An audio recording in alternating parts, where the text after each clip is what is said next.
A lot of submissions have been made by the applicants as well as the respondents. What do you make of today's proceedings? Well, what I make is that I think both parties did what was required of them. They made their submissions. Our side, we made our submissions. That the thrust of our argument is that President Lungu's remains must be repatriated to Zambia, and we have a state funeral there because he deserves it as a former president for 7 years, that he will be buried there as well. Those were our arguments, and I think the lawyers argued very well. The family for President Lungu also, their desire, their submissions was that he must be buried in South Africa. But at the end of the day, what you could see as the elephant in the room was about the current president, President Hakainde Hichilema.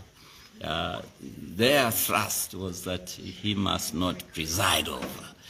Now, the argument in the court was, what is presiding? Because according to the program, according to what they had, the parties had put in draft, was that the church service or the funeral, the burial, would be presided over by Bishop Alec Banda. And so even the court was asking, so what is presiding? And I think the court might make a decision on what presiding is. And so far, so good. The parties have made their arguments, and the court has reserved judgment to either tomorrow but the court was emphatic that on or before Friday, judgment should be ready. So we are happy with the proceedings, and I'm also happy with the conduct of the parties. There were many people, yes, who came just to listen to the case. But it's a good case also for the kind of our jurisprudence in Southern Africa and Africa as a whole, maybe, and internationally in the whole world, that after this, maybe countries should start considering legislating on what happens when a president dies. For us as Zambia, we have the law. People are asking, is there a piece of legislation that describes or provides for how a former president can be dealt with when they die? For Zambia, yes, we have the Kaweche Kaunda case. That's law. People think law is only pieces of legislation. Precedents are also law. So in Zambia, we have the law that says public interests overrides the private interests of the family. So when you become president, be ready to be, if you were to die, whether as the sitting president or former president, the Zambian situation is that you are buried by the state, and everything is done by the state. But why we are here, it's because our former president died while he was here being given medical attention. He died in South Africa. So the challenge has been, do we take him to Zambia? Initially, the parties were saying, yes, let's take him to Zambia. But at the last minute, the family decided that he must be buried here. But again, as I mentioned at first, the elephant in the room, or the big issue, is about the current president not attending the funeral. They said not near the casket. Really, I don't know. They claim that's what the president, the late, indicated. But what even the court was asking, that did the deceased president make his wish that he wanted to be buried in Zambia? And the answer was yes. So who is saying he shouldn't be buried in Zambia? The first respondent is the one who has made a decision. But again, of course, she could have made that decision because the law here in South Africa says the next of kin. Yeah, so it's looking at what the law says here. Is this something that the Zambian government will be okay with, let's say, the court rules that his body be repatriated and the current president not presiding the funeral? Well, reading between the lines, I think the court itself indicated that the court can't make decisions of what should happen in Zambia. The court has no jurisdiction to start giving nitty-gritty directions of what should happen in Zambia. So it has been made very clear as to what, and the court even brought it out to say, so it's about, if it's about the current president not attending or not coming near the casket, go and make the application, go and sue in Zambia. That is what is here, that is the position. Lastly, AG, before we let you go, if the decision won't be in the Zambian government's favor, are we going to see an appeal? That I can't say, because it's not me who is going to appeal, it's the other side. And if it's against the Zambian government, again, I can't say, it doesn't matter. What is important is what will the court be saying in its judgment. The court can be saying things which maybe are not part of what was said. Sometimes courts can say anything. So we can't start strategizing to appeal or not to appeal because we don't know what the court will say.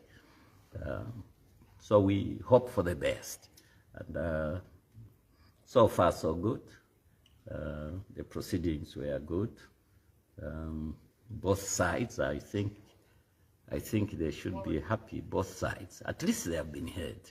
What is important always is that a party is heard. And both parties have been heard. And so we thank the court for having given us and the other side the opportunity. Thank you so much, AG, for having an interview with us on No Time Newsroom. Thank you very much. God bless you. Thank you. Thank you, AG. Last update for this News 24. I hope you please.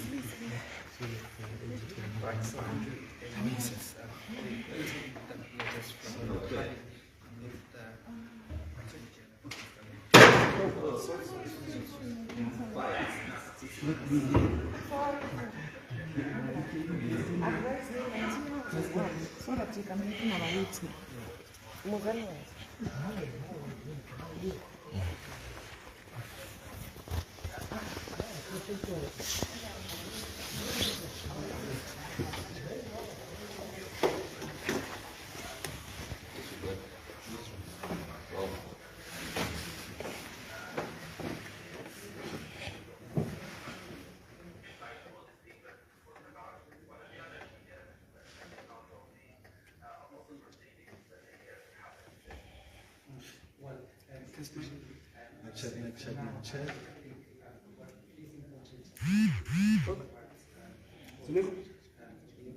Check.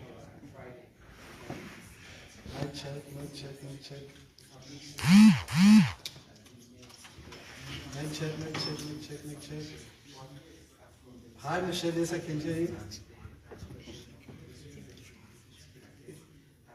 Hi, Michelle. I can hear you. They're not getting my mic. They should be getting. Do you have it now? Channel 2.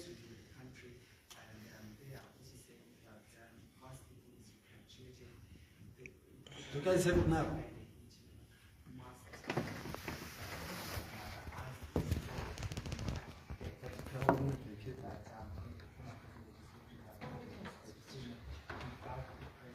Is it fine?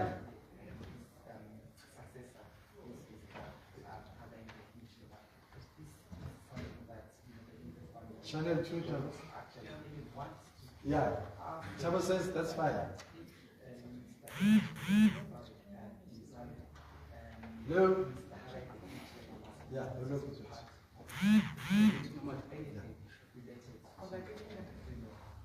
Yeah. Yebo. And we're pressed for time.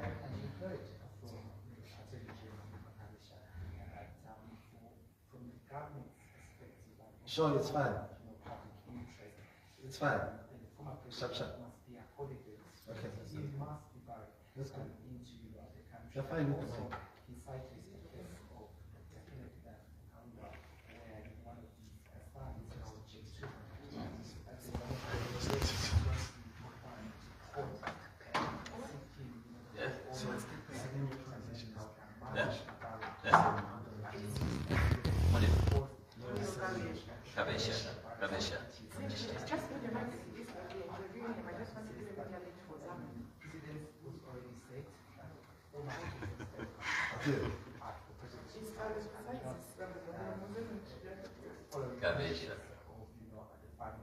So for now, I think the biggest question now remains from whether or not the Victoria High Court will rule in favor of the Zambian government or the Lungu family tomorrow rather on Friday. The division of the High Court here in Pretoria has reserved its judgment on the matter involving the Zambian government and the family of the former president of Zambia, Mr. Lungu. Well, both parties had it all to do today to really try to convince the South African High Court in terms of what really must happen to the remains of the former president. Well, the family says that there was never an agreement between the two parties, and the Zambian government says there was an agreement, but also they are saying that according to their own law, the interest of the public must override the wishes of the family. I'm joined now by someone who speaks and who initiated the reasoning process, Attorney General of the Zambian government. Said, thank you very much for your time. It's been almost 2 months. Talk to you about